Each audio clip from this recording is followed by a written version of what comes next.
نحمدہ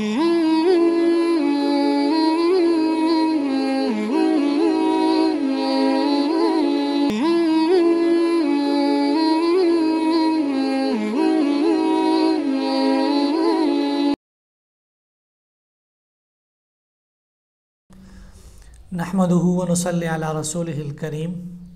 آج کی اس نشست میں ہم ماہ شعبان کے فضائل اور اعمال کے متعلق بات کریں گے۔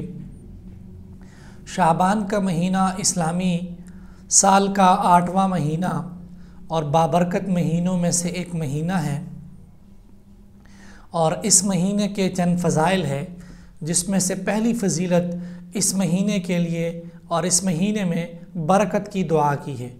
چنانچہ حضرت انس رضی اللہ عنہ سے روایت ہے، کان النبی صلی اللہ علیہ وسلم اذا دخل رجب قال اللہم بارک لنا فی رجب و شعبان وبلغنا رمضان، کہ جب رجب کا مہینہ داخل ہوتا تھا تو حضور صلی اللہ علیہ وسلم رجب میں بھی اور شعبان میں بھی یہ دعا فرماتے تھے، یا اللہ ہمارے لیے رجب اور شعبان میں برکت عطا فرما اور ہمیں رمضان تک پہنچا۔ یعنی اس مہینے میں برکت کی دعا اور رمضان تک پہنچنے کی دعا کرنا مسنون ہے۔ ایک اور روایت میں حضور صلی اللہ علیہ وسلم سے منقول ہے، جس سے معلوم ہوتا ہے کہ اس مہینے کی چاند اور تاریخوں کا اہتمام کرنا سنت ہے۔ چنانچہ روایت میں ہے احسو ہلال شعبان لرمضان، کہ رمضان کے لیے شعبان کے چاند اور تاریخوں کا اہتمام کیا کرو۔ اس مہینے کے اندر تیسری فضیلت روزہ رکھنے کے متعلق ہے۔ چنانچہ حضرت اسامہ بن زید رضی اللہ عنہ فرماتے ہیں، قلت یا رسول اللہ لم ارکا تصوم شہرا من الشہور ما تصوم من شعبان، کہ اللہ کے رسول میں آپ کو دیکھتا ہوں کہ آپ شعبان کے علاوہ کسی مہینے میں اتنی زیادہ نفلی روزے نہیں رکھتے۔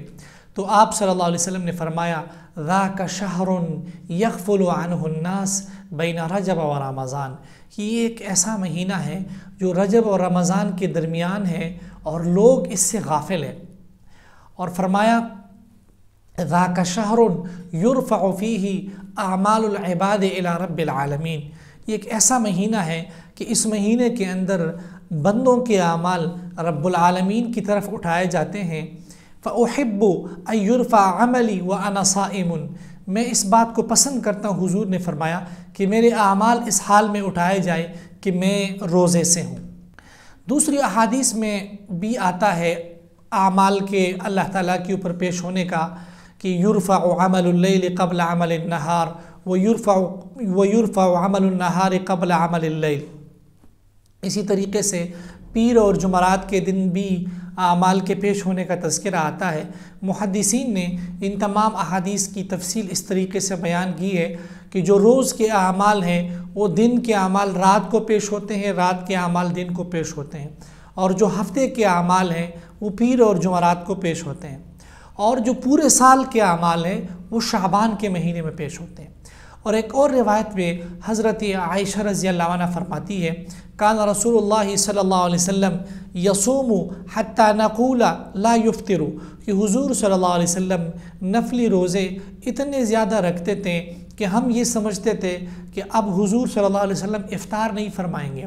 وکان رسول اللہ صلی اللہ علیہ وسلم یفطر حتی نقول لا یصوم، اور آپ صلی اللہ علیہ وسلم بس اوقات جب روزہ نہ رکھنے پر آتے تو آپ نفلی روزے نہ رکھتے تھے، جس کی وجہ سے ہم یہ سمجھتے تھے کہ آپ صلی اللہ علیہ وسلم روزے نہیں رکھیں گے۔ وما رأیت رسول اللہ صلی اللہ علیہ وسلم استکمل صیام شہر الا رمضان، اور میں نے حضور کو رمضان کے علاوہ کسی مہینے کے بارے میں نہیں دیکھا کہ اس میں پورا مہینہ روزہ رکھا ہو۔ وما رأیت رسول اللہ صلی اللہ علیہ وسلم اکثر صیاما منہ فی شعبان، اور میں نے آپ صلی اللہ علیہ وسلم کو شعبان سے بڑھ کر نفلی روزے کسی مہینے میں نہیں دیکھا۔ یعنی رمضان کے علاوہ آپ صلی اللہ علیہ وسلم نے جو نفلی روزے رکھے ہیں وہ سب سے زیادہ شعبان کے مہینے میں رکھے۔ البتہ شعبان کے دوسرے نصف میں یعنی 15 شعبان کے بعد روزہ رکھنے سے احادیث میں ممانعت منقول ہے۔ چنانچہ حدیث میں آتا ہے اذا انتصف الشعبان فلا تصوموا، جب شعبان کے 15 دن مکمل ہو جائے تو تم روزے مت رکھو۔ علماء نے لکھا ہے یہ جو ممانعت ہے اس سے مراد مکروہ تنزیہی ہے۔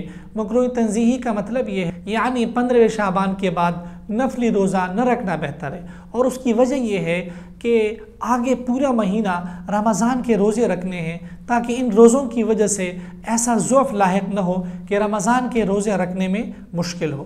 تو ان احادیث سے معلوم ہوا کہ شعبان کے مہینے میں جو پہلا عمل مسنون ہے وہ اس میں برکت کی دعا اور رمضان کے مہینے تک پہنچنے کی دعا مسنون ہے۔